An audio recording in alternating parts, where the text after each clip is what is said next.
Hello friends, Sanjeev Sharma classes में आपका एक बार फिर स्वागत है।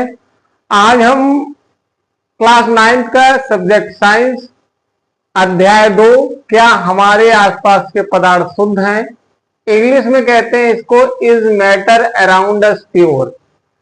लेक्चर नंबर 3 को आज हम पढ़ेंगे। इससे पहले हम 2 लेक्चर आप कंप्लीट कर चुके हैं, ये हमारा 3rd लेक्चर है। तो इस लेक्चर में हमने कुछ पॉइंट लिखे हैं। तो पहला पॉइंट हमारा अधातु का है, इंग्लिश में इसको कहते हैं नॉन मेटल। इसके बाद सेकंड पॉइंट हमारा उपधातु का है, इंग्लिश में कहते हैं इसे मेटलॉइड। और लास्ट में हमने एक पॉइंट और दिया है धातु तथा अधातु में अंतर, difference between metal and non metal. तो ये 3 पॉइंट हमने आपको दिए हैं अच्छे से समझने के लिए, जिससे चीजें आपकी क्लियर हो जाए। धातु हम पढ़ा चुके थे, तो अधातु आज पढ़ेंगे, उपधातु आज पढ़ेंगे और धातु और अधातु में अंतर पढ़ेंगे। उनके किस गुण के आधार पर उनपे अंतर पता किया जाता है, भौतिक अवस्था के आधार पर, आघात वर्धनीयता के आधार पर, तन्यता के आधार पर, चमक, ध्वनि और ऊष्मा व विद्युत की चालकता। तो पहले आप इन चीजों को समझेंगे और फिर हमने एक बॉक्स टाइप का बनाया है जिसमें तत्व के बारे में बताया गया है, धातु के बारे में बताया गया है, अधातु के बारे में बताया गया है, उपधातु के बारे में बताया गया है। तो पहले आप इसका एक स्क्रीनशॉट ले लें और फिर हम इसको आगे से स्टार्ट करते हैं। तो पहले आप एक स्क्रीनशॉट ले लीजिए। चलिए स्टार्ट करते हैं।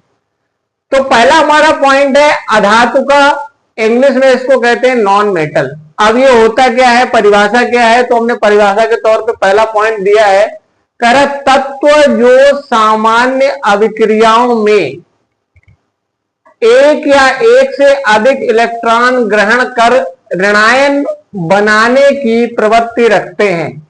यानी ऐसे तत्व जो सामान्य अभिक्रियाओं में एक या एक से अधिक इलेक्ट्रॉन ग्रहण कर ऋणायन बनाने की प्रवृत्ति रखते हैं, उनको हम अधातु कहते हैं।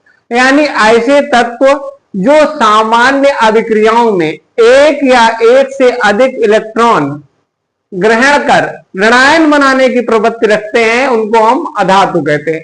अगर तत्व इलेक्ट्रॉन ग्रहण करेगा तो ऋणायन बनाएगा, और अगर तत्व इलेक्ट्रॉन त्यागेगा तो वो धनायन बनाएगा।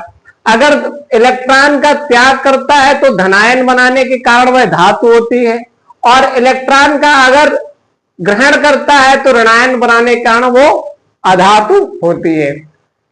सेकंड पॉइंट में हमने अधातु के कुछ एग्जाम्पल दिए गए हैं। नंबर 1 पे एग्जाम्पल है हमारा गंधक। गंधक को एस से डिनोट करते हैं। फिर हमारा है कार्बन, कार्बन को सी से प्रदर्शित करते हैं। फिर हमारा है ऑक्सीजन, ऑक्सीजन को ओ से प्रदर्शित करते हैं। फिर हमारा है नाइट्रोजन, नाइट्रोजन को एन से प्रदर्शित करते हैं। फिर हमारा है हाइड्रोजन, हाइड्रोजन को एच से प्रदर्शित करते हैं। फिर हमारा है क्लोरीन, क्लोरीन को सीएल से प्रदर्शित करते हैं। और लास्ट में हमारा है ब्रोमीन, ब्रोमीन को बीआर से प्रदर्शित करते हैं। तो चाहे वो गंधक हो, कार्बन हो, ऑक्सीजन हो, नाइट्रोजन हो, हाइड्रोजन हो, क्लोरीन हो या ब्रोमीन हो, सारी हमारी अधातुओं की श्रेणी में आती है। थर्ड पॉइंट हमारा है कि इन्हें ऋण विद्युतीय तत्व भी कहते हैं। ऋण का मतलब होता है ऋणात्मक या माइनस का। ऋण विद्युतीय तत्व इसे क्यों कहते हैं? क्योंकि लिए इसमें इलेक्ट्रॉन ग्रहण कर ऋणायन बनाने की प्रवृत्ति होती है। ऋणायन बनाने की प्रवृत्ति के कारण इसे ऋण विद्युतीय तत्व भी कहते हैं। 3 पॉइंट क्लियर हो गए। चौथा पॉइंट देखिए, कह रहा है चमकहीन, यानी अधातुओं में चमक नहीं होती। चमकहीन का मतलब चमक ना होना। इसके बाद पॉइंट आता है भंगुर। भंगुर का मतलब ऐसे पदार्थ जिनको आसानी से तोड़ा जा सके, भंगुर कहलाते। तो भंगुर है। कह रहा ऊष्मा एवं विद्युत के कुचालक, यानी ऊष्मा एवं विद्युत के कुचालक, यानी इसमें विद्युत धारा प्रवाहित नहीं हो सकती। तो ये हमारे 4 पॉइंट हो गए। आइए फिर से एक बार इसको देखते हैं। अधातु यानी नॉन मेटल, पहला पॉइंट, तत्व जो सामान्य अभिक्रियाओं में एक या एक से अधिक इलेक्ट्रॉन ग्रहण कर ऋणायन बनाने की प्रवृत्ति रखते हैं, अधातु कहलाते हैं। एग्जाम्पल के तौर पे गंधक, carbon, oxygen, nitrogen, hydrogen, chlorine और ब्रोमीन। थर्ड पॉइंट, ये ऋण विद्युतीय तत्व होते हैं, थर्ड पॉइंट हो गया। चौथा पॉइंट है चमकहीन, भंगुर, ऊष्मा एवं विद्युत के कुचालक होते हैं। तो ये चारों पॉइंट आपके क्लियर हो गए। अगला हेडिंग हमारा क्या है, उपधातु, जिसको कहते हैं मेटलाइट। अब ये क्या होता है, तो उपधातु की परिभाषा हमने पहले पॉइंट में दी है। कह तत्व जो भिन्न भिन्न रासायनिक अभिक्रियाओं में इलेक्ट्रॉन ग्रहण करने तथा त्यागने दोनों की प्रवृत्ति रखते हैं। यानी ऐसे तत्व जो भिन्न भिन्न रासायनिक अभिक्रियाओं में इलेक्ट्रॉन ग्रहण करने तथा त्यागने दोनों की प्रवृत्ति रखते हैं, उन्हें हम उपधातु कहते हैं। इंग्लिश में इसको मेटलाइट भी कहते हैं। अब उपधातुओं का उदाहरण क्या है, आर्सेनिक, इसको हमने काय से प्रदर्शित किया, AS से। दूसरा हमारा एंटीमनी, जिसको प्रदर्शित करते हैं ASB से। तो आर्सेनिक और एंटीमनी दोनों ही उपधातु के उदाहरण हैं। तो ये 2 पॉइंट हमारे क्लियर हो गए। फिर से एक बार इसको देखते हैं। उपधातु यानी मेटलाइट। पहला पॉइंट, तत्व जो भिन्न भिन्न रासायनिक क्रियाओं में इलेक्ट्रॉन ग्रहण करने तथा त्यागने दोनों की प्रवृत्ति रखते हैं, उपधातु कहलाते हैं। पहला उदाहरण आर्सेनिक का, सिंबल AS। दूसरा उदाहरण हमारा एंटीमनी का, सिंबल SB। अगला पॉइंट है हमारा धातु तथा अधातु में अंतर। इंग्लिश में कहते हैं difference between metal and non metal. तो अब इसमें धातु और धातु में अंतर क्या होता है, इसके बारे में बताया गया। तो यहां पे लिखा है गुण के हिसाब से, ये धातु हो गई और ये अधातु हो गई। तो पहला जो पॉइंट है वो हमारा भौतिक अवस्था। तो इसमें लिखा है कि ठोस अवस्था में पाई जाती है कौन, धातु। कह रहा धातु ठोस अवस्था में पाई जाती है। जैसे Na का मतलब सोडियम, Fe का मतलब आयरन, C का मतलब कार्बन, Mg का मतलब मैग्नीशियम और Hg का मतलब पारा। लेकिन पारा आपका द्रव अवस्था में पाया जाता है, ये ठोस अवस्था में नहीं पाई जाती, इसलिए हमने लिख दिया Hg और ब्रैकेट में लिख दिया द्रव। बाकी सारी आपकी ठोस अवस्था में पाई जाएंगी, लेकिन द्रव जो है उसमें Hg जो है वो द्रव अवस्था में पाया जाएगा। अधातु में आते हैं, पहला पॉइंट कह रहा है ठोस में भी पाई जा सकती है, द्रव में भी पाई जा सकती है तथा गैस, तीनों अवस्थाओं में पाई जाती है। अधातु आपकी ठोस, द्रव तथा गैस तीनों अवस्थाओं में प्राप्त की जा सकती है। जैसे S दिया गया सल्फर, सल्फर ठोस अवस्था में मिलता है, ब्रोमीन आपका द्रव अवस्था में मिलता है तथा ऑक्सीजन आपकी गैस अवस्था में मिलती है। तो अधातुओं में ठोस भी प्राप्त हो सकता है, द्रव भी प्राप्त हो सकता है और गैस भी प्राप्त हो सकती है। ठोस में आप सल्फर का एग्जाम्पल देंगे, द्रव में आप ब्रोमीन का एग्जाम्पल देंगे और गैस में ऑक्सीजन का एग्जाम्पल देंगे। नेक्स्ट हमारा है आघात वर्धनीयता। अब ये क्या होता है, कह रहा है पीट कर पतली चादर के रूप में परिवर्तित कर सकते हैं। यानी किसी पदार्थ को पीट कर पतली चादर के रूप में परिवर्तित कर देना आघात वर्धनीयता कहलाता है। यानी फिर से एक बार समझते हैं, आघात वर्धनीयता यानी किसी पदार्थ को पीट कर पतली चादर के रूप में परिवर्तित कर देना आघात वर्धनीयता कहलाती है। अब ठोसों में तो ये संभव है कि आप परिवर्तित कर सकते हो, लेकिन अधातु में ये संभव नहीं है। क्यों, ये ठोस, द्रव तथा गैस, तो ठोसों में तो परिवर्तित हो जाएगा, लेकिन द्रव और गैस में ये परिवर्तित नहीं हो सकता चादर के रूप में।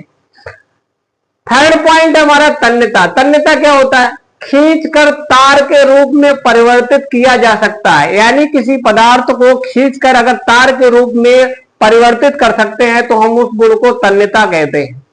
अब कह रहा है खींचकर तार के रूप में परिवर्तित किया जा सकता है, धातुओं में इसको परिवर्तित किया जा सकता है, लेकिन अधातुओं में यह संभव नहीं। इसके बाद आता है पॉइंट चमक। कह रहा है कि धातुओं में चमक होती है लेकिन अधातुओं में चमक नहीं होती। लेकिन ग्रेफाइट, हीरा, आयोडीन, इनमें चमक होती है, तो इनको आप छोड़ सकते हैं। इनको छोड़ने के बाद जितनी भी रहेंगी उसमें चमक नहीं रहेगी। अगला पॉइंट है हमारा ध्वनि का। ध्वनि यानी आवाज, ध्वनि उत्पन्न करते हैं। ठोस जो होते हैं या धातुएं जो होती हैं वो ध्वनि उत्पन्न करती हैं, अधातुओं में ध्वनि उत्पन्न नहीं करते। अगला पॉइंट ऊष्मा या विद्युत की चालकता। यानी ऊष्मा यानी प्रकाश और विद्युत चालकता मतलब इलेक्ट्रिसिटी प्रोड्यूस हो सकती है या नहीं, सुचालक होती है। धातुएं जितनी भी होती है वो सुचालक होती है। अधातुओं में कह रहा है कुचालक होती है, लेकिन कुछ अधातुएं ऐसी हैं जिनमें विद्युत का प्रवाह हो सकता है, जैसे ग्रेफाइट या गैस कार्बन। ग्रेफाइट एवं गैस कार्बन में विद्युत का प्रवाह हो सकता है, बाकी सभी में ये कुचालक की श्रेणी में आएंगी। फिर एक बार इसको पढ़ते हैं।